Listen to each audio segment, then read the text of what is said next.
नमो भगवते वासुदेवाय। ओम नमो भगवते वासुदेवाय। ओम नमो भगवते वासुदेवाय।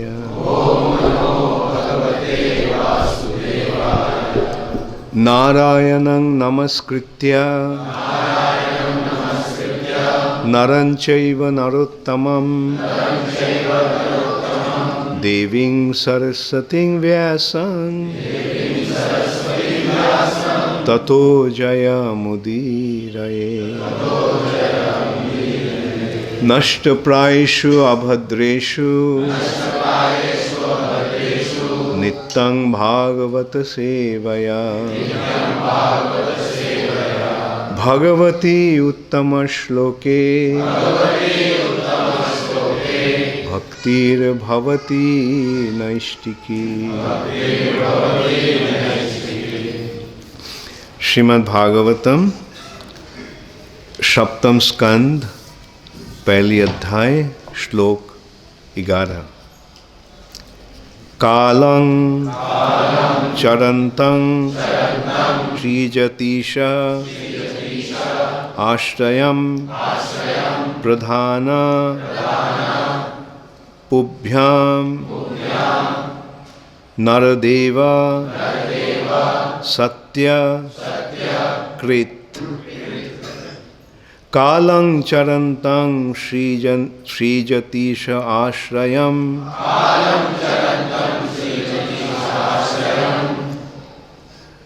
प्रधान पुभ्यां नरदेव सत्तकृत।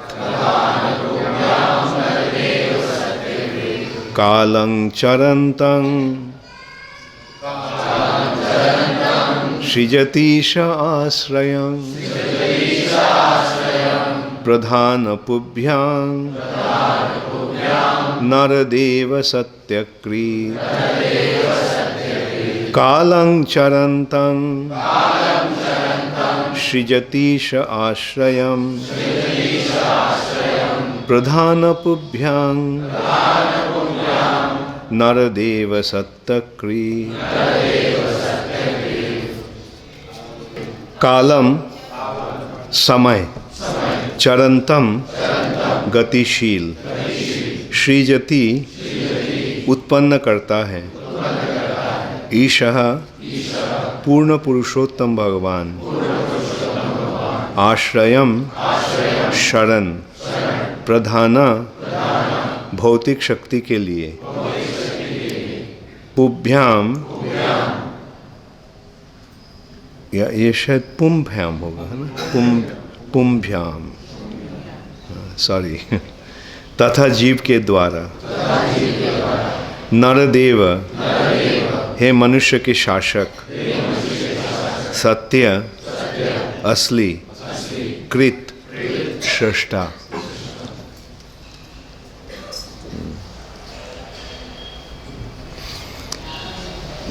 अनुवाद। हे महान राजा, भौतिक तथा आध्यात्मिक शक्तियों के नियंता पूर्ण पुरुषोत्तम भगवान। मैं बाद में आपको बोलूँगा बोलने के लिए, मैं एक बार बोल लेते हैं, उसके बाद आप हम मेरे साथ साथ बोलिएगा। पहले बार सुनने से पता चल जाएगा और उसके पश्चात हम खुद बोलेंगे। हे महान राजा, भौतिक तथा आध्यात्मिक शक्तियों को नियंता पूर्ण पुरुषोत्तम भगवान, जो संपूर्ण ब्रह्मांड के सृष्टा हैं, काल की सृष्टि करते हैं, जिससे भौतिक शक्ति तथा जीव काल की सीमा के भीतर परस्पर क्रिया कर सके। इस प्रकार परम पुरुष न तो कभी काल के अधीन होता है, न ही भौतिक शक्ति माया के अधीन होता है। आप भी आप बोलिए, हे महान राजा, भौतिक तथा आध्यात्मिक शक्तियों के नियंता पूर्ण पुरुषोत्तम भगवान, जो संपूर्ण ब्रह्मांड के सृष्टा हैं, काल की सृष्टि करते हैं, जिससे भौतिक शक्ति तथा जीव काल की सीमा के भीतर, अच्छा ये तथा भौतिक शक्ति तथा जीव, अच्छा मैं फिर से बोल रहा हूँ, काल की सृष्टि करते हैं जिससे भौतिक शक्ति तथा जीव काल की सीमा के भीतर परस्पर क्रिया कर सकें। इस प्रकार परम पुरुष न तो कभी काल के अधीन होता है, न ही भौतिक शक्ति माया के अधीन होता है। श्रील प्रभुपाद के दिए हुए तात्पर्य, काफ़ी लंबा तात्पर्य है इसका। किसी को कभी भी ये नहीं सोचना चाहिए कि भगवान काल पर निर्भर करते हैं। वे वास्तव में ऐसी स्थिति उत्पन्न करते हैं जिससे प्रकृति कार्य करती है और जिससे बद्ध जीव प्रकृति के अधीन आ जाता है। बद्ध जीव तथा प्रकृति दोनों ही काल के अधीन कर्म करते हैं, किंतु भगवान काल के क्रियाओं प्रतिक्रियाओं के अधीन नहीं है, क्योंकि काल की सृष्टि भगवान ने ही की है। अधिक स्पष्ट करने के लिए श्री विश्वनाथ चक्रवर्ती ठाकुर कहते हैं कि सृजन, पालन तथा संहार ये तीनों भगवान के परम इच्छा के अधीन हैं। भगवद गीता में भगवान कहते हैं, जदा जदा ही धर्मस्य ग्लानिर्भवति भारतः अभ्युत्थानम् अधर्मस्य तदात्मानं सृजाम्यहम्। हे भरतवंशी, जब जब धर्म की हानि होती है और अधर्म की प्रधानता होने लगती है, तब तब मैं स्वयं अवतरित होता हूँ।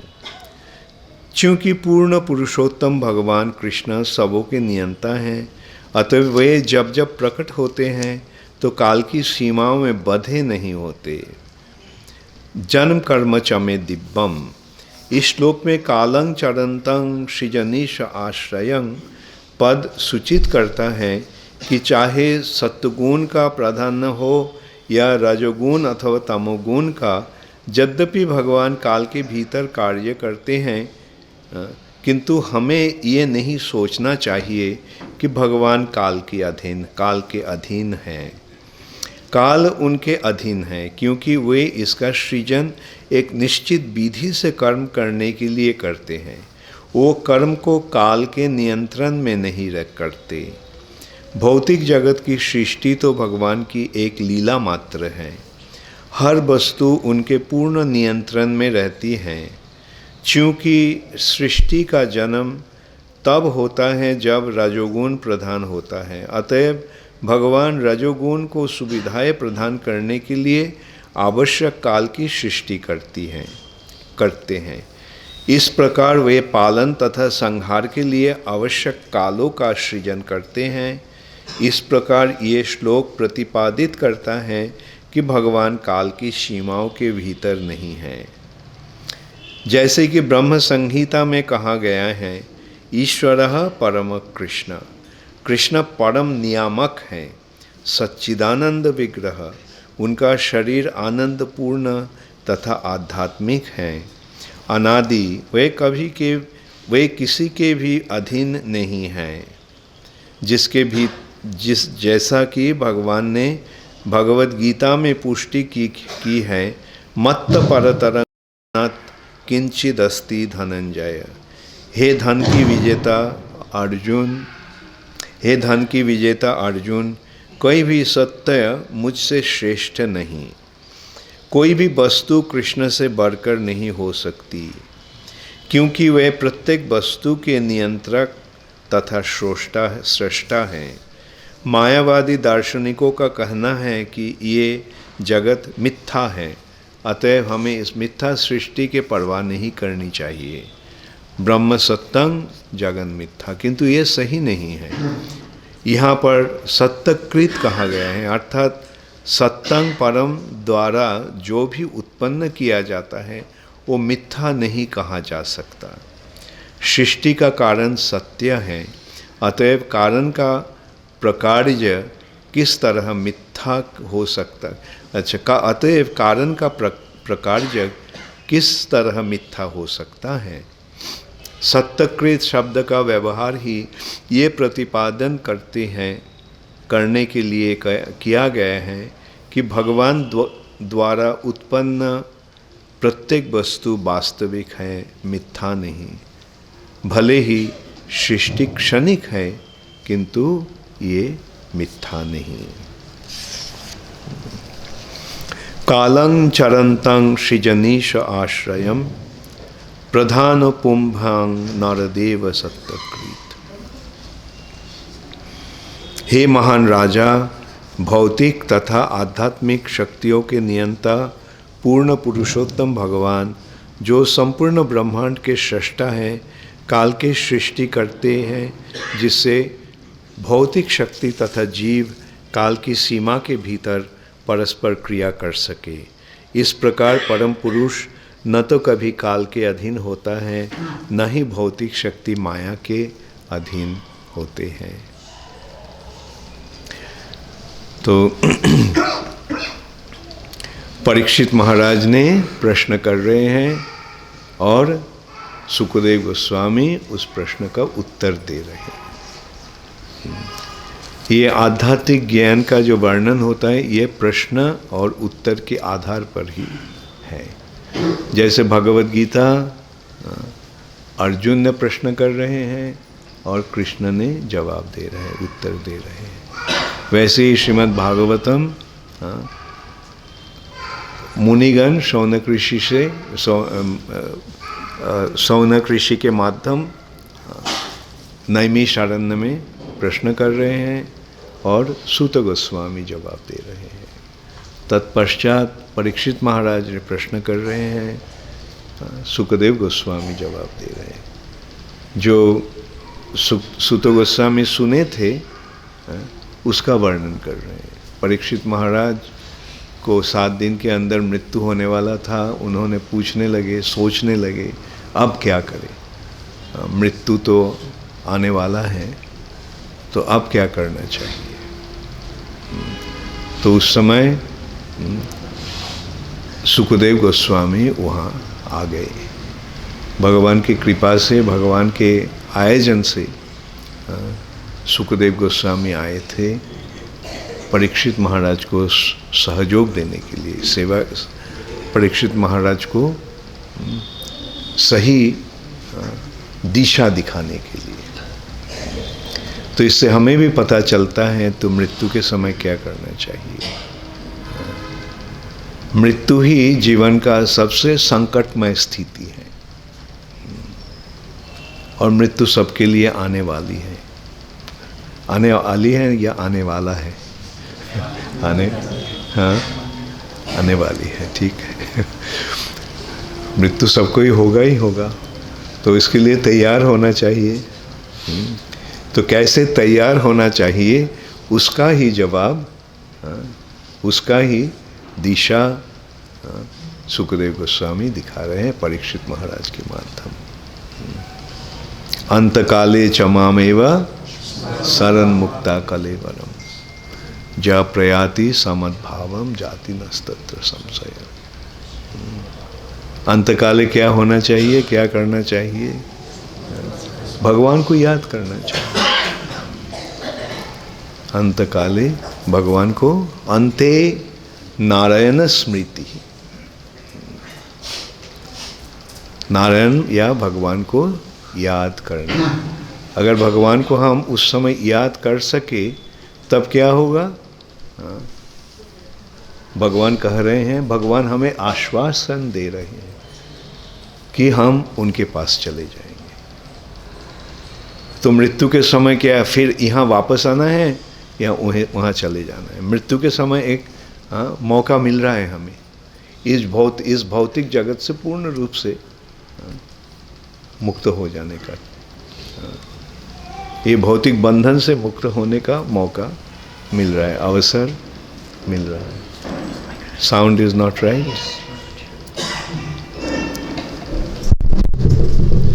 ठीक है। जो एकदम पीछे बैठे सुनाई दे रहा है? नहीं, अब सुनाई दे रहा है। Thank you very much. How are you doing?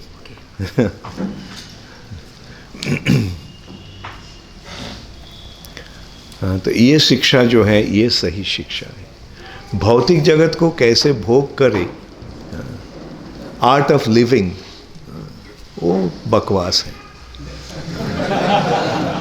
भौतिक जगत में कैसे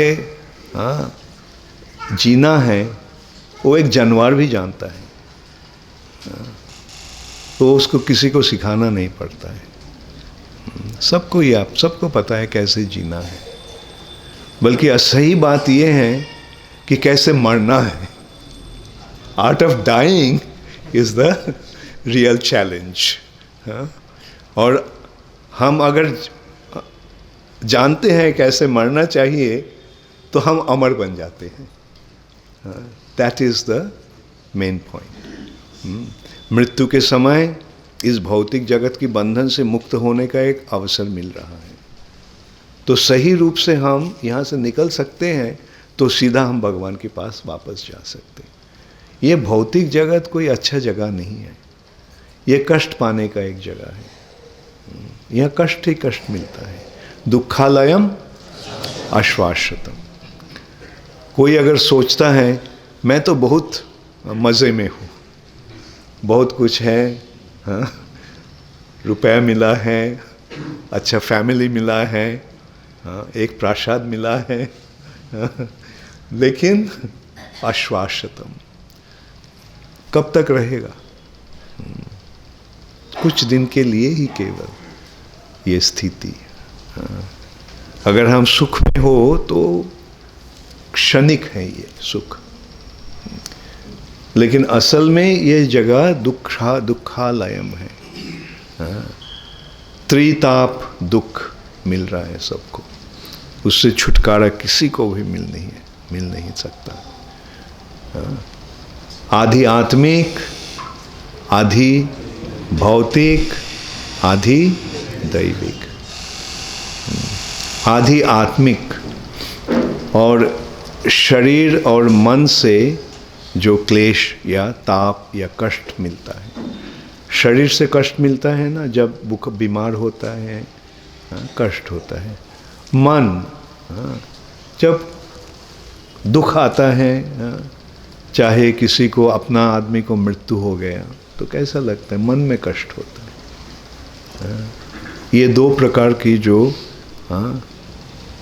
शरीर और मन से जो कष्ट मिलता है वो है आधी आत्मिक। दूसरे आदमी या दूसरे प्राणी जो हमें कष्ट देते हैं वो है आधी भौतिक। मज़े में है, एक सांप काट दिया, मज़े में है एक मच्छर काट दिया, चलो डेंगू हो गया। चाहे ये जो है ये, और कोई मज़े में है डाकू आके सब चुरा के ले गया।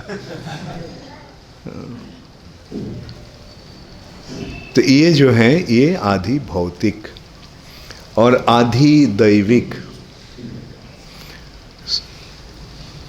ये सुख प्राप्ति के सारे कितना सारे सुंदर आयोजन किया था, अचानक भूकंप हो गया, सब कुछ खत्म हो गया।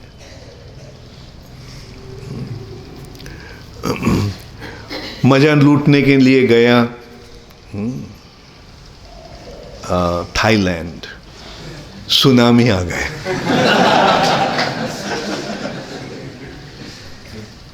तो वैसे तीन प्रकार जो क्लेश हैं, त्रिताप क्लेश, इससे छुटकारा मिलना असंभव है, सबको ही मिलता है। और चार प्रकार का भी क्लेश हमें मिलता है। क्लेश की चार कारण होता है: जन्म, मृत्यु, जरा, व्याधि। जब हम नौजवान हैं, बहुत मज़े में हैं, लेकिन शरीर में बुढ़ापा आ जाता है। या तो कोई कठिन बीमारी हो गया। तो वैसे जरा, व्याधि और मृत्यु ये भी कष्ट के कारण है। तो वैसे हमको देखना होगा कि ये भौतिक जगत जो है ये केवल कष्ट प्राप्ति के लिए है, और इससे भी बढ़कर एक विचार हमको करना चाहिए। ये शरीर क्या है? ये शरीर कष्ट पाने के लिए एक बहुत सुंदर मशीन है। It's a very nice instrument to receive pain. मान लिया? ठीक है, शरीर के कोई अंग सोचो जो एकदम इनसिग्निफिकेंट है। सोचो कि ये ईयर लोब, कान की जो पत्ते हैं, आप सोचो इसको कितने रूप से हम यहाँ हम कष्ट दे सकते हैं। एक चाकू लेके काटो, हाँ, आग लेके इसको जलाओ, पत्थर लेके इसके मारो, एक सुई लेके, कितनी ढंग से हम कष्ट दे सकते हैं ये कान की जो पत्ते हैं। अब सोचो कितने रूप से इसको हम सुख दे सकते हैं, मज़ा दे सकते हैं, आनंद दे सकते हैं। हाँ, कोई तरीका है? तो ये जो विचार हैं ये हम हर अंग में प्रयोग हो सकता है, चाहे कान, चाहे अंगुली, चाहे सर, चाहे छाती, चाहे पैर, हाथ, हर जगह में हम कितने रूप से, कितनी तरह से कष्ट दे सकते हैं, लेकिन आराम हमको नहीं मिल सकता है। तो बताओ ये शरीर क्या है? मैं क्या गलत बोला जब मैं बोला ये कष्ट पाने के लिए एक बहुत सुंदर यंत्र है? सुंदर शायद नहीं है, लगता तो है बहुत सुंदर, बल्कि मिलता है क्या उससे? कष्ट। तो अब बताओ ये कष्ट पाने की जगह में ये कष्ट प्राप्ति के ये शरीर लेकर हमें क्या मिलता है? क्या मिलने का संभावना होता है? लेकिन हम क्या करते हैं? भगवान कृपा करके हमको बुद्धि दिए हैं, इंटेलिजेंस, और उसके द्वारा हम कष्ट प्राप्ति की जो संभावना है उसको हम अवॉइड करते हैं। आग में हाथ लगाने से कष्ट होगा, आग में हाथ मत लगाओ, है ना? कौन विचार कर रहा है? बुद्धि। बुद्धि के द्वारा हम विचार करते हैं। गाड़ी आ रहा है, अगर हम रास्ता क्रॉस करेंगे इस समय तो मर जाएंगे, तो चलो अब नहीं क्रॉस करना, ठहर जाओ, गाड़ी को पास होने दो। हाँ, या क्रॉसिंग में रेड लाइट बुझ जाएगा, जब ग्रीन लाइट आएगा तो मतलब हमारे लिए ग्रीन लाइट, गाड़ी के लिए नहीं तब हम रास्ता क्रॉस कर सकते हैं। ऐसे बुद्धि के द्वारा हम कष्ट निवारण का चेष्टा करते हैं। बहुत गर्म है, चलो एक एयर कंडीशनर मोल लेते हैं। बहुत ठंडा है, चलो एक रूम हीटर मोल लेते हैं। ऐसे हम बुद्धि के द्वारा कष्ट निवारण के चेष्टा करते हैं। तो आप सोचना चाहिए ये जगह क्या रहने के लायक जगह है? जो बुद्धिमान व्यक्ति हैं वो विचार करेंगे यहाँ से जितना जल्दी सके यहाँ से भाग जाए। और भागकर भी कहाँ जाएंगे? कैसे यहाँ से निकलना है, ये भी हमें समझना चाहिए। निकलना कैसे है? कारागार में कोई कैदी सजा मिल रहा है उसका, तो दो प्रकार कारागार से निकल सकता है। एक है एक कारागार से टनल काट के निकल सकता है,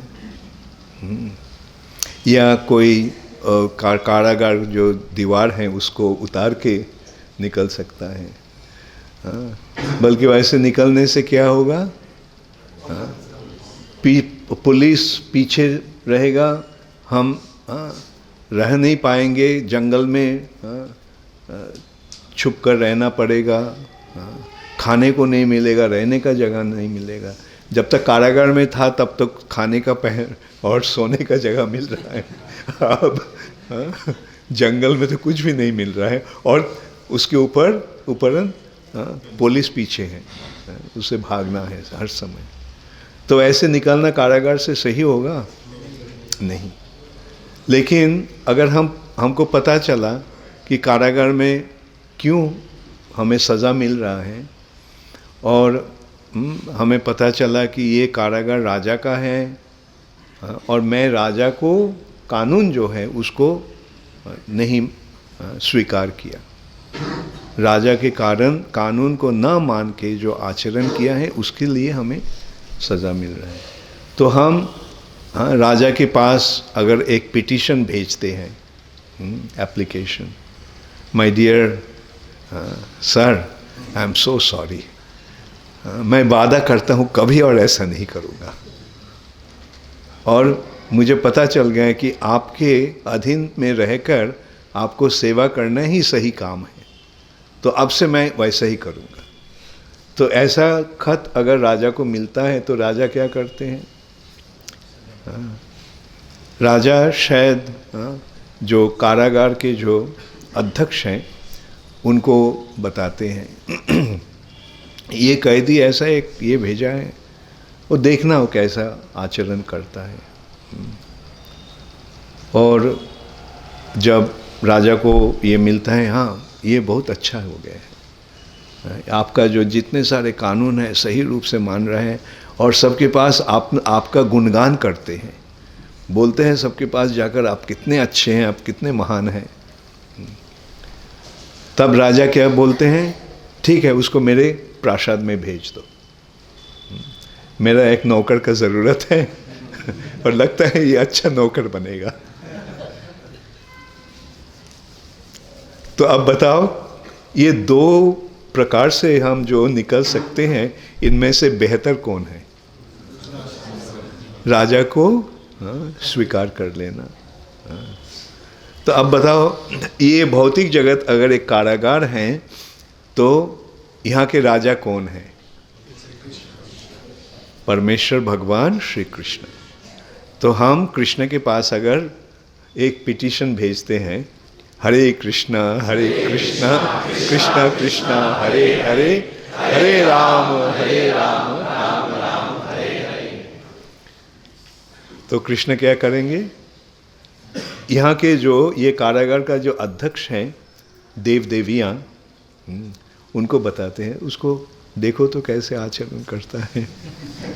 और जब अच्छा रिपोर्ट मिलता है तो कृष्ण बोलता है चलो, उसको मेरे पास लाओ, और भगवान ने अपना रथ भेज देते हैं, नहीं तो खुद आकर बोलते चलो मेरे पास, मेरे साथ। तो ये है जीवन का अंतिम शिक्षा, क्या करना चाहिए। और ये विचार केवल मनुष्य ही कर सकते हैं, जो करते हैं वही सही बुद्धिमान है। ये विचार यहाँ मिल रहा है। परीक्षित महाराज को ये उपदेश सुखदेव गोस्वामी देते हैं। और यहाँ का विचार क्या है? इस श्लोक में भगवान वर्णन करते हैं कैसे हर जीव इस जगत में काल के द्वारा नियंत्रित हो रहा है। प्रकृते क्रियमानानि गुणै कर्माणि सर्वशः, अहंकार विमूढ़ात्मा कर्ताहमिति मन्यते।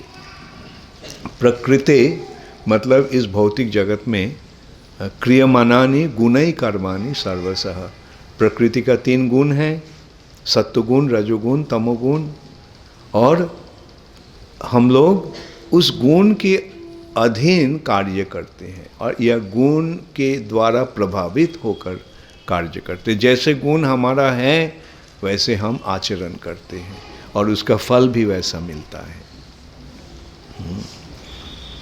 तो ये सरल विचार है। सब कुछ हमारा कोई स्वतंत्रता है नहीं, हम स्वतंत्र नहीं हैं, हम सब भगवान के जो नियम है इसके अधीन हैं। कोई नहीं बोल सकता है कि अचानक एक्सीडेंटली कुछ हो गया। जो कुछ होता है लगता है अचानक हुआ है, एक्सीडेंटली हुआ है, लेकिन इसका पीछे, हर कार्य के पीछे, हर कारण के क्रिया के पीछे कोई कारण रहता है। अकारण कुछ नहीं होता है। और कारण क्या है? As you sow so shall you reap. जैसे तुम कार्य करते हो उसके अनुसार तुमको फल मिलेगा। और ये गुण के द्वारा प्रभावित होकर ये होता है। कैसे? जैसे प्रकृति का 3 गुण है, सत्व गुण, रजोगुण, तमोगुण। इसके द्वारा प्रभावित होकर हम आचरण करते हैं। जैसे कि एक व्यक्ति रास्ता क्रॉस कर रहा है, एक साइकिल आके उसको मार दिया, मतलब धक्का दिया। तो धक्का खा के कोई एक व्यक्ति रोने लगता है और एक व्यक्ति वो धक्का खाने के बाद वो उठ के वो साइकिलिस्ट को मारना शुरू करता है। और साइकिलिस्ट भी ऐसे खड़ा नहीं रहते हैं, वो भी उसको मारना शुरू करता है। दोनों के बीच लड़ाई शुरू होता है। और एक व्यक्ति धक्का खाने के बाद वो साइकिलिस्ट को बोलते हैं, कोई बात नहीं, गलती मेरा था, उनको देखना चाहिए था कि आप आ रहे हैं। तो ये 3 प्रकार के प्रतिक्रिया होता है ना, एक धक्का खाने के पश्चात। तो जो पहली जो था वो कौन सी गुण के द्वारा प्रभावित था? तमोगुण के द्वारा। और सेकंड जो था रजोगुण के द्वारा। और जो थर्ड जो थे वो कौन? सत्वगुण के द्वारा। तो तमोगुण में रोने लगता है, उसको कुछ विचार नहीं है, कुछ सोचना नहीं है। वो एक बच्चा जैसा है। और रजोगुण में लड़ाई करता है, लड़ाई करके वो भी मारता है, वो भी उसको भी पिटाई मिलता है। तो रजोगुण में क्लेश होता है और सत्वगुण में सबके लिए ये सही कार्य होता है। तो कौन सी गुण के द्वारा प्रभावित होकर कार्य करना चाहिए? सत्वगुण के द्वारा। तदा रजस्तमो भावा काम लोभ दयाश्च जे चेत एतैर अनाविद्धम स्थितं सत्ते प्रसीदति। रजोगुण और तमोगुण के द्वारा, तमोगुण के प्रभाव से काम, क्रोध इत्यादि का प्रभाव होता है। काम, क्रोध इत्यादि का उद्भव होता है। काम, क्रोध, मद, मोह, मद, काम, क्रोध, लोभ, मोह, मद, मात्सर्य। तो ये 6 जो है ये असल में हमारा शत्रु है। सट रिपु, शत्रु। तो इसके प्रभाव से मुक्त होना चाहिए, उसको पराजय करना चाहिए, उसको जय करना चाहिए, काम को जय करना चाहिए। मतलब रजोगुण तमोगुण के प्रभाव से मुक्त होकर सत्वगुण में जब हम अधिष्ठित होते हैं तो प्रसन्न एवं प्रसन्न मनसो, तब दिल प्रसन्न हो जाता है। जब कुछ ये होता है संघर्ष आदि,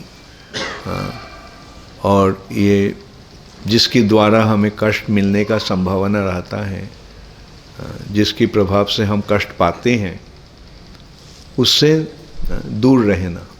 ठीक है भाई, तुम ये चाहिए और चलो ले लो, कोई बात नहीं।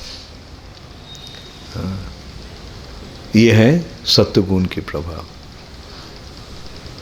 नहीं, ये मेरा शेयर है, इसको हमको मिलना चाहिए, और वो भी बोलते हैं नहीं ये मेरा शेयर है, ये मेरा है, और दोनों के बीच लड़ाई शुरू होता है। तो उसमें क्या होता है? अशांति होता है ना। तो इसलिए जो जहाँ काम क्रोध इत्यादि का संभावना रहता है, उससे निकल जाना ही असल उद्देश्य होना चाहिए, निकल जाना ही उद्देश्य होना चाहिए। तब प्रसन्न मनसो, तब क्या होता है? कम से कम शांति मिलता है, दिल प्रसन्न हो जाता है, हार्ट बिकम्स सैटिस्फाइड।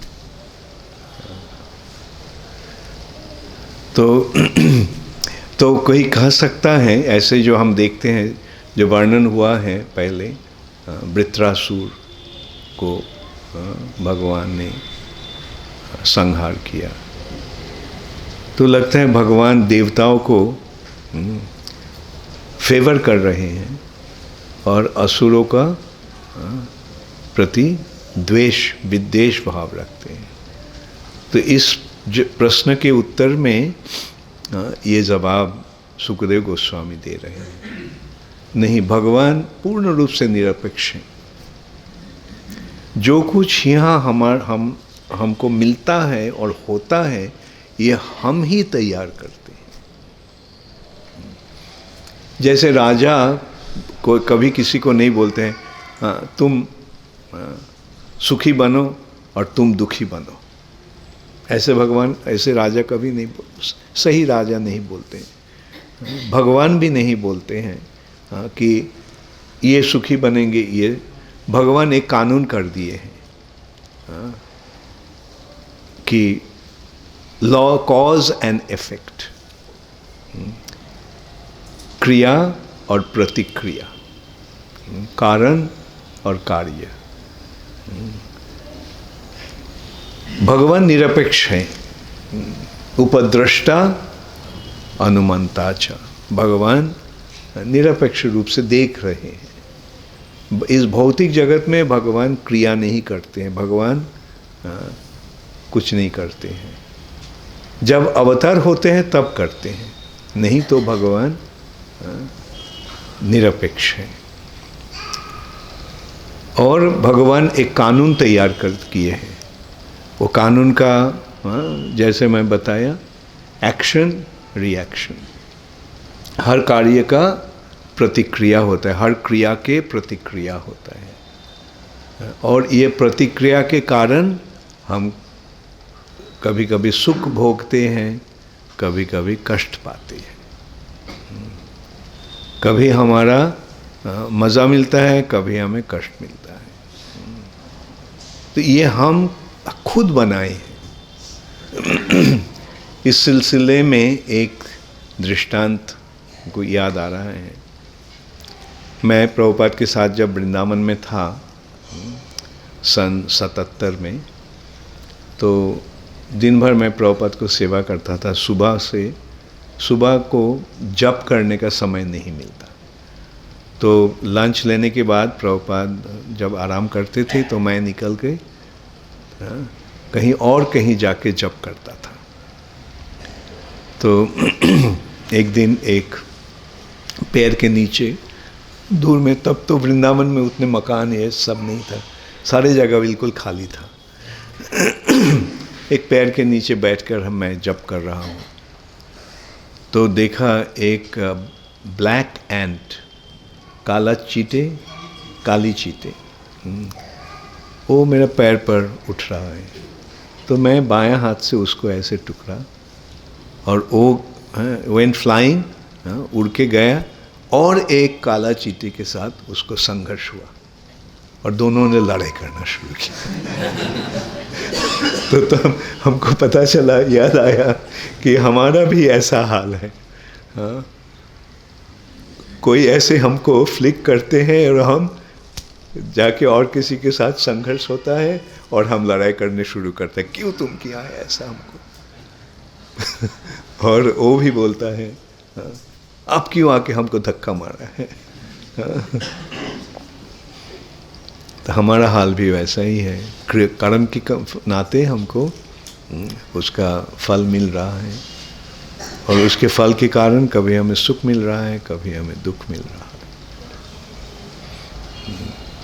और सारे ये अरेंजमेंट श्री कृष्ण ने किया है।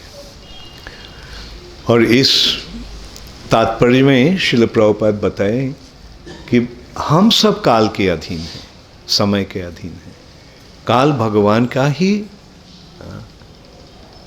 एक प्रकाश है।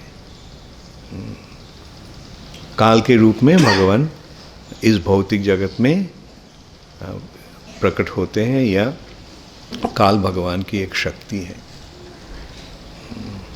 उसके आधार पर, काल के आधार पर ही, समय के आधार पर ही सब कुछ विराजमान है। अगर समय नहीं रहता तो हमारा स्थिति होता ही नहीं। हम सब समय पर ही विराजमान हैं। जन्म हुआ बस, तब से समय से ही हमारा कार्य हो रहा है। हम हैं क्योंकि हम समय के आधार पर विराज रहे। ये टेबल है, समय के आधार पर इसका तैयारी हुआ और एक समय ये खत्म हो जाएगा। हम लोग भी आए हैं, एक समय हमको चले जाना होगा। तो जब तक हम यहाँ हैं तो हम काल की आश्रय में ही हम विराजमान हैं। हमारा स्थिति काल के आश्रय पर ही है। तो भगवान कह रहे हैं यहाँ, सुखदेव गोस्वामी कह रहे हैं, प्रकृति और जीव दोनों ही काल के अधीन है। प्रकृति कब प्रकट होता है, व्यक्त होता है। प्रकृति भौतिक जगत का दो स्थिति है, व्यक्त स्थिति और अव्यक्त स्थिति, manifested stage and unmanifested stage. अव्यक्त दीनी भूतानि व्यक्त मध्यानि भारत, अव्यक्ता निधना नेवा तत्र का परिदेवना। भगवान भगवत गीता में कह रहे हैं कि ये जगत अव्यक्त था, प्रकाशमान नहीं था, अप्रकाश था, अप्रकट था। और किस समय, एक समय ये प्रकट हुआ। कब प्रकट होता है ये जगत? जब भगवान माया के प्रति दृष्टिपात करते हैं, है ना। माया, भगवान के दृष्टिपात से माया प्रकट होते हैं। और जब भगवान अपने दृष्टिपात को संवरण कर लेते हैं तो ये जगत अप्रकट हो जाता है। तो अब ये विचार हमें करना चाहिए कि ये भगवान का दृष्टिपात ही सृष्टि के कारण है, और भगवान का ये दृष्टिपात जो है ये है काल। केवल काल ही नहीं, दृष्टिपात के माध्यम भगवान बहुत सारे कुछ कर रहे हैं। हम सबको यहाँ भेजे हैं अपने दृष्टिपात के द्वारा। हम सब यहाँ कैसे आए? भगवान के दृष्टि के कारण। भगवान देखे और हम सब यहाँ पहुँच गए। ये जगत प्रकट हुआ, और जगत का जो स्थिति किसके आधार पर है? काल के आधार पर है। तो ब्रह्म संहिता में इसका बहुत सुंदर वर्णन हुआ है कि ये जो दृष्टिपात जो है वो है शंभु शिव जी। शिव जी भगवान की दृष्टिपात है, और इसलिए शिव जी का और एक नाम क्या है? महाकाल। महाकाल।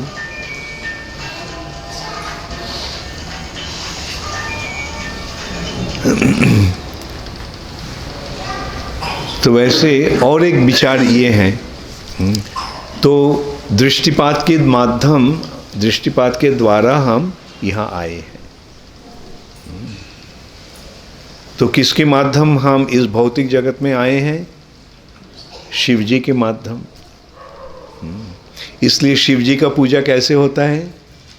लिंग के रूप में, क्योंकि हम सब उनके माध्यम यहाँ आए हैं। तो ऐसे सारे जो हमारे शास्त्र का जो विचार है, ये बहुत सारे सब एकदम सत्य विचार है, एकदम सही विचार है। इसको हम सही रूप से इसको हम शिक्षा प्राप्त होते हैं तो सही ज्ञान हमें मिलता है, हमें पता चलता है क्यों ऐसी है ये जगत का स्थिति, क्यों ऐसा है। जैसे हम यहाँ देख रहे हैं, काल के आधार पर सब कुछ है, लेकिन लोग नहीं समझते हैं। हमें पता चलता है कि भगवान जो ये सृष्टि किए हैं इसके पीछे कोई कारण है। कारण क्या है? इस भौतिक जगत से उनके पास वापस जाने का एक अवसर मिल रहा है। एक कारण, मूल कारण तो ये है कि हम भगवान को छोड़कर भोग करना चाहा। तो भगवान बोला ठीक है, अगर तुम हमको छोड़कर भोग करना चाहते हो तो आध्यात्मिक जगत में, चिंत जगत में तो नहीं हो सकता है। तो तुम्हारे लिए मैं एक जगह बना रहा हूँ। तो भगवान एक बहुत सुंदर बगीचा बनाया, ये भौतिक जगत। और हम लोग बोला कि हम यहाँ सब खेलेंगे, और भगवान हमें अवसर दे रहे हैं, चलो जाओ खेलो। और हम खेल रहे हैं यहाँ और सारे दोस्तों के साथ। और वो खेल में जब सही रूप से खेलते हैं तो मज़ा मिलता है, और जब खेल गलत रूप से खेलते हैं तो सज़ा मिलता है। हाँ, सुख और दुख मिल रहा है, ये खेल का फल स्वरूप। और जब मुसीबत में पड़ते हैं, जब देखते हैं और कोई सहयोग देने का नहीं है, अंधेरा हो गया है, सब चले गए हैं, मैं बहुत ही मुश्किल में पड़ा है, तब याद आता है पिताजी का। पिताजी को हम बोला, बाबा हाँ daddy I want to go and play with my friends. पिताजी बोला ठीक है चलो। हाँ, तो पार्क में लेकर हमको लेकर आए हैं। और हम जब खेल में मगन हो गया तो पिताजी के बारे में बिल्कुल भूल गया। हम पिताजी को भूल गए हैं, लेकिन पिताजी बाजू में पार्क के पास में जो बेंच है बैठ के प्रतीक्षा कर रहे हैं। बच्चा खेल रहे हैं, चलो खेलने दो। और जब हम संकट में पड़ते हैं, जब कोई उपाय नहीं देखते हैं, जब बच्चा जब देखता है सब अब तो बहुत सारे मुश्किल हो गया है, सब चले गए हैं, मैं अकेला हूँ और अंधेरा हो गया है, तब वो पुकारते हैं डैडी वेयर आर यू। तब पिताजी आकर गोद में उठा लेते हैं, बोले चलो घर चलो। हाँ, ये है हमारा स्थिति है। हाँ, तो हम कैसे बोलेंगे डैडी वेयर आर यू? हरे कृष्णा कृष्णा कृष्णा हरे हरे, हरे राम राम राम हरे हरे। तो खेल खत्म। हाँ, ये खेल खत्म करना चाहिए। हाँ, और जो अच्छा लड़का है वो क्या करता है? वो अपने साथियों के साथ खेल रहा है, बल्कि वो खेल में मगन नहीं होता है। वो सबको बोलता है देखो पिताजी बैठे हुए हैं। हाँ, चलो ये खेल में तो कोई मज़ा नहीं मिल रहा है, तुम सबको सज़ा ही मिल रहा है। हाँ, चलो पिता के शरण ले लो। हाँ, तब पिताजी बहुत प्रसन्न होते हैं। हाँ, ये लड़का मेरा सही लड़का है, बहुत अच्छा लड़का है, मेरा ही बारे में सबको समझा रहे हैं। तो आप बताइए, खेल में मगन रहेंगे या दूसरे को भगवान के बारे में समझौता देंगे? Very good, thank you very much. Hare Krishna, all glories to Srila Prabhupada.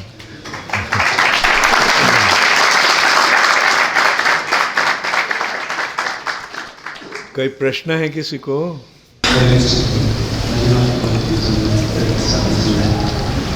आपने जैसे बताया कि कुछ भी एक्सीडेंटल नहीं होता है, तो कर्म का फल रहता है। तो कई बार अकाल मृत्यु होती है, किसी को अकाल मृत्यु हो जाती है, किसी एक्सीडेंट, तो एक्सीडेंटल है कि वो भी कर्म के अनुसार ही होता है? मैं तो बताया ना, कोई एक्सीडेंट कहकर कुछ नहीं है। जब हम कारण नहीं जानते तब बोलते हैं एक्सीडेंट, है ना? When you don't know the cause, then you call it accident. Like, and what is the cause? We may not directly know it. शायद हम नहीं जानते हैं, लेकिन समझना होगा कि ऐसा कुछ काम किया है जिसके कारण ऐसे अकाल मृत्यु हुआ है। अकाल मृत्यु का मतलब क्या है? 100 साल तक जीना था और 30 साल में मृत्यु आ गया, अकाल मृत्यु। लेकिन असल में क्या होता है? कारण हम समझ सकते हैं, कारण पहचान सकते हैं। जैसे 100 साल की आयु है, हर व्यक्ति को 100 साल जीना चाहिए ऐसे। लेकिन जब हम गलत काम करते हैं, पाप काम करते हैं, तो आयु कम जाता है। 100 years minus 1 month. Another action minus 2 months. ऐसे -1 year, -2 years, -3 years. So minus होने, now you say -20. 100 minus 20, when he reaches 80, he has to leave. 100 years minus 70, 30 years आ गया, बस चलो। Your duration, your stay here is terminated. So that is the real reason. Now sometimes it happens that somebody loses his lifespan from previous life. From the previous life, he has done things that is minused, he deducted 99 years. 1 साल को रहना था, 99 years minus हो गए, तो क्या हुआ? 1 साल की समय मृत्यु हो गई। ओके, या somebody had a question, right?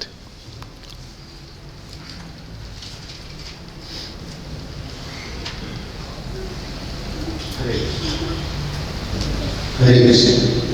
महाराज, मेरे 2 प्रश्न हैं। पहला प्रश्न ये है कि प्रभुपाद जी की छोटी सी पुस्तक के सर्वोत्तम योग पद्धति, थोड़ा धीरे धीरे बोलिए। प्रभुपाद जी की पुस्तक है सर्वोत्तम योग पद्धति, उसमें 6 नंबर के चैप्टर में हरे कृष्ण मंत्र का जप का महिमा बताया है।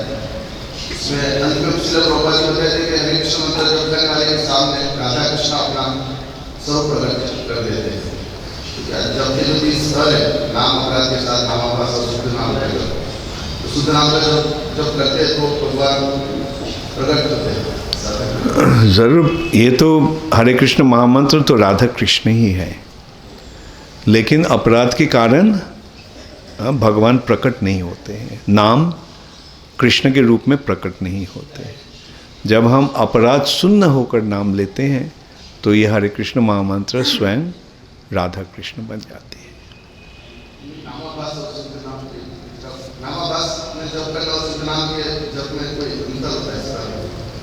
अपराध और सही काम में कुछ अंतर है? हाँ,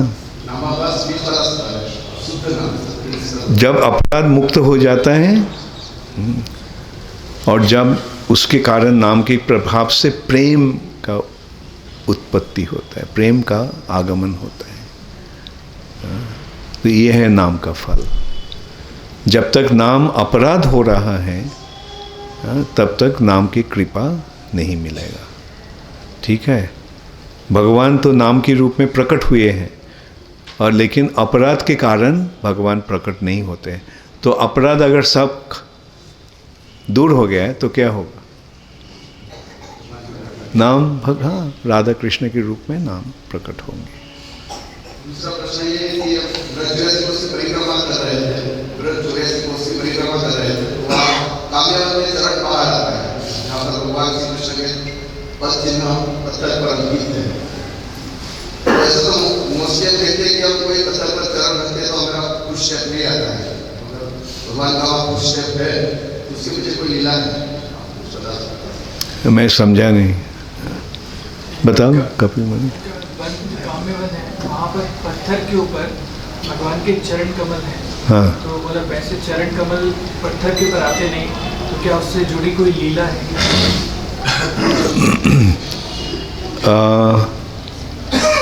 मुझे सही रूप से पता नहीं है, बल्कि एक लीला हमको याद आ रहा है कि श्री चैतन्य महाप्रभु जब जगन्नाथपुरी में थे तो वहाँ एक मंदिर है आललनाथ की मंदिर। तो आललनाथ के मंदिर में महाप्रभु ने जब प्रणाम किया तो पत्थर गल गया था और महाप्रभु का जो शरीर का इम्प्रेशन पत्थर में आ गया। तो वैसे ही कोई लीला होगा। हाँ, जैसे बहुत सारे लीलाएं हैं हाँ, जहाँ भगवान ऐसे अपना पैर का पद चिन्ह रख आ गए हैं। हरे कृष्णा।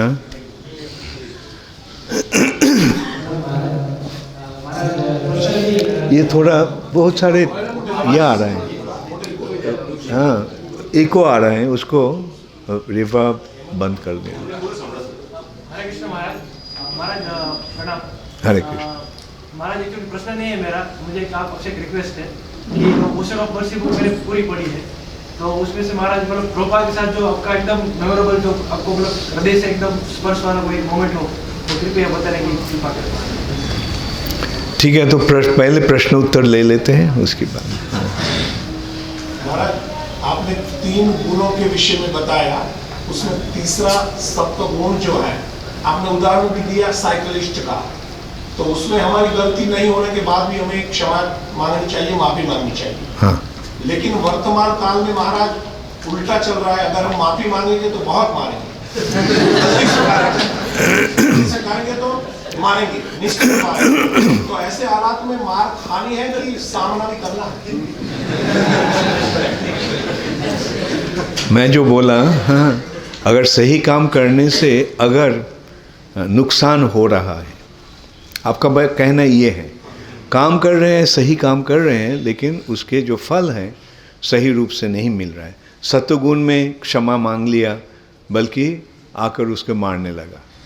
हाँ, तो भगवान देख रहे हैं, तो भगवान उसको ऐसा मारेंगे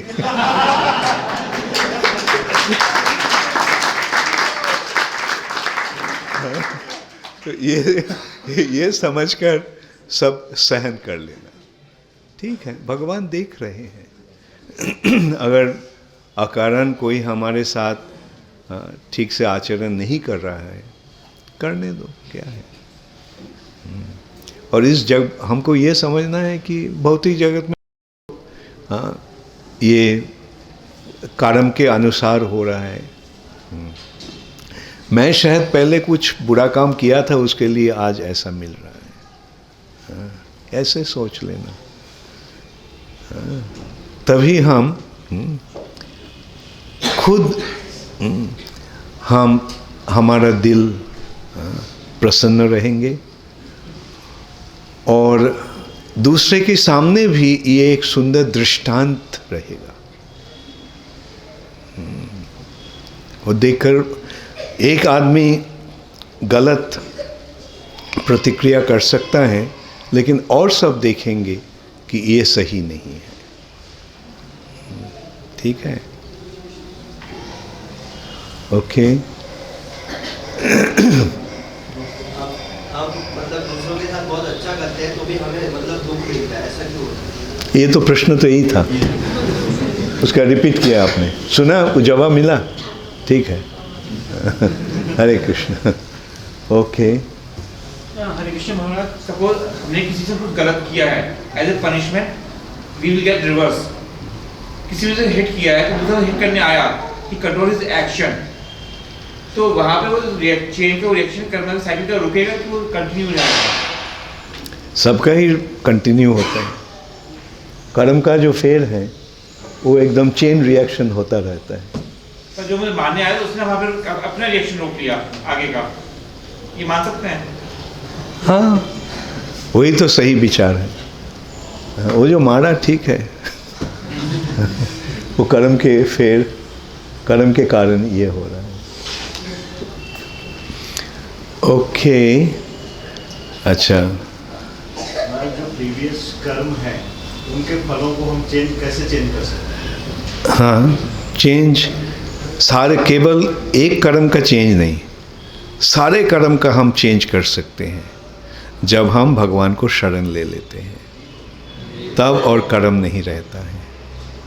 माम एकम शरणं ब्रज, तब क्या होगा? अहं त्वां सर्व पापेभ्यो मोक्षयिष्यामि, तुम्हारे सारे पापों से तुमको छुटकारा दे दूंगा। अगर पाप नहीं रहेगा तो कष्ट भी नहीं रहेगा। हाँ? तो क्या करना चाहिए? ले लिए है ना, बहुत अच्छा। तो सारे कर्म से भी छुटकारा, हाँ, या तो मिल गया, नहीं जल्दी जल्दी मिल जाएगा। हाँ? अच्छा, कल कविता ने एक प्रश्न किया था। You want to ask the same question? Okay.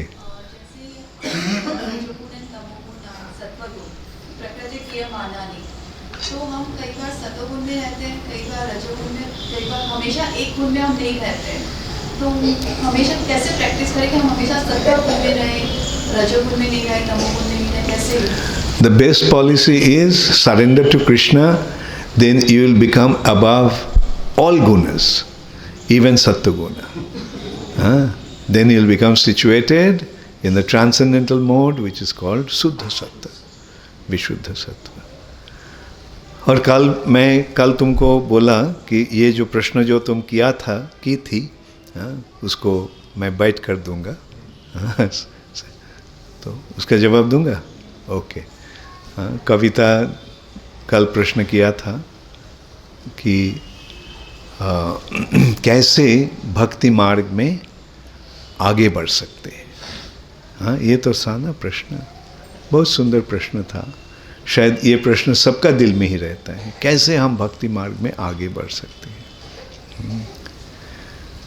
तो आगे बढ़ने का जो चरम स्थिति जो है, अंतिम स्थिति जो है, वो है पूर्ण रूप से भगवान के प्रति भक्ति प्राप्त होना, भगवान के पास ही पूर्ण रूप से समर्पित हो जाना। ये है भक्ति का अंतिम मतलब, भगवान के पास चले जाना। तो ये जो इस प्राप्ति के प्रक्रिया जो है वो है साधन भक्ति, भक्ति के साधन। साधन भक्ति का 9 अंग है, नवधा 9 प्रकार के भक्ति होता है, भक्ति के आचरण। उनमें से मुख्य है श्रवणम कीर्तनम। तो सबसे सुंदर रूप से भक्ति मार्ग में आगे बढ़ने का तरीका है श्रवणम कीर्तनम, सुनना। और जो साधुओं को, जो एडवांस डिवोटीज हैं, उनके पास भक्ति के बारे में श्रवण, और तत्पश्चात दूसरे के पास भी वो सुनाना, कीर्तन। केवल सुनना ही नहीं, और एक प्रकार का श्रवण होता है पढ़ना, पाठ भी, किताबें पाठ करना भी श्रवण है। और जैसे हम जब प्रभुपाद की किताबें पढ़ते हैं, प्रभुपाद के ग्रंथ पढ़ते हैं, तो हम प्रभुपाद के सुनते हैं। तो ऐसे जब हम अनुशीलन करते हैं भक्ति का, तब हम आगे बढ़ते रहेंगे। और कहाँ तक बढ़ेंगे? जब तक ना हमें कृष्ण प्रेम मिलता है। कृष्ण प्रेम जब मिल जाता है, बस तब सारे काम संपन्न हो गए। हाँ, श्रवण कीर्तन के द्वारा क्या होगा? श्रवण कैसे होगा? साधु संग। साधु संग से आएगा भजन क्रिया, सेवा। साधु के निर्देश के अनुसार भगवान की सेवा। और तब निष्ठा, भक्ति अनुशीलन में निष्ठा आएगी। साधु संग, अच्छा, उसके बाद श्रवण भजन क्रिया के माध्यम अनर्थ निवृत्ति होगा। जो कार्य फलदायी नहीं है, जिस कार्य के द्वारा भक्ति मार्ग में हम, जिसका प्रयोजन नहीं है, परंतु जिसकी प्रभाव से भक्ति रुक जाता है, उसको निवारण, निवृत्ति। तभी निष्ठा, तत्पश्चात रुचि, स्वाद मिलता रहेगा। रुचि, भक्ति अनुशीलन करने से जो आनंद की आस्वादन होता है, वो आनंद आस्वादन होता रहेगा। और ये रुचि जब मिलता है, स्वाद जब मिलता है, तो उस प्राप्ति के और भी अधिक प्रयास होता है। उससे आसक्ति, भाव और तत्पश्चात प्रेम। ठीक है। हरे कृष्ण, हरे कृष्ण। अच्छा, आप प्रश्न किए थे प्रभुपाद, क्या? या you want a question? College life and भक्ति को कैसे कोऑर्डिनेट करेंगे? कैसे कोऑर्डिनेट करेंगे? Very good, very good question. Arjun college के लड़ाई कर रहा था, तो बैलेंस कैसे किया? वो उसका सीक्रेट क्या था बैलेंस करने का? हाँ, वो भगवान ने जो बोला वो कर्म करना, भगवान के लिए करना। अर्जुन लड़ाई कर रहा था, दुर्योधन भी लड़ाई कर रहा था। दोनों के बीच में कोई अंतर था? दुर्योधन अपना प्राप्ति के लिए लड़ाई कर रहा था, राज्य अधिकार करने के लिए, और अर्जुन भगवान के लिए कर रहा था। क्योंकि भगवान बोले लड़ाई करो, तो चलो लड़ाई कर लेते हैं। तो इसलिए ये लड़ाई भक्ति बन गया। तो अब बताओ क्या करना है? कॉलेज में जो पढ़ाई कर रहे हो वो भी भगवान के लिए करो। हाँ, जो कल्चर कॉलेज में उससे थोड़ा मतलब प्रभावित ना होना, क्या करे तो उससे प्रभावित ना हो? बहुत अच्छा। अर्जुन लड़ाई कर रहा था, हाँ, कैसी स्थिति था प्रभावित होने का? हाँ, तो उसके comparison to that, what is your college situation? इस नींबू पानी।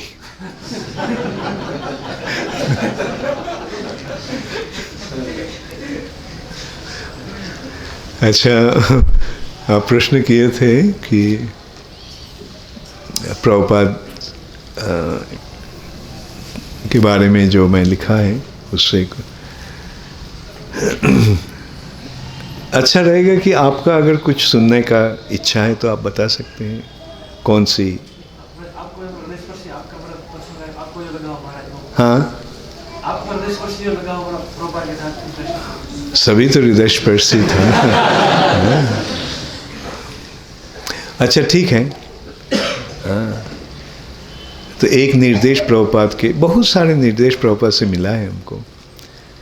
एक निर्देश जो हाँ बहुत ही महत्वपूर्ण था मेरे लिए। एक समय प्रभुपाद ने हमको बोला ये जीवन भगवान को दे दो, offer this life to Krishna, ये जीवन भगवान को दे दो। और तत्पश्चात प्रभुपाद ने बहुत सारे निर्देश दिया, समझाया कि भौतिक जगत में हम जो भोग करना चाहते हैं उसका कुछ सही फल नहीं है। ये इंद्रिय सुख जो है ये काम के नहीं है, इसका फल, इससे हम जो चाहते हैं वो नहीं मिलता है, परंतु कष्ट ही मिलता है अंत में। तो ये समझाने के पश्चात श्रील प्रभुपाद ने फिर बोला, just offer this life to Krishna, ये जीवन कृष्ण को दे दो। तत्पश्चात प्रभुपाद बोला, अगर कुछ नहीं हुआ, इससे फायदा कुछ नहीं हुआ, कुछ अगर नहीं मिला तो हर्जा क्या है? कितने सारे जीवन में से ये तो केवल एक जीवन है। तो एक जीवन भगवान को देकर देखो क्या होता है। अगर कुछ भी नहीं मिला क्या लॉस है? हजारों जीवन में से एक अगर चला गया तो उसमें हर्जा क्या है? और उस निर्देश को पालन करने का कोशिश कर रहा हूँ।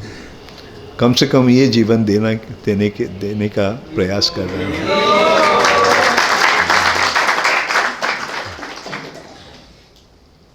और मैं तो ये बोलूँगा, बहुत सारे इनाम मिल रहा है।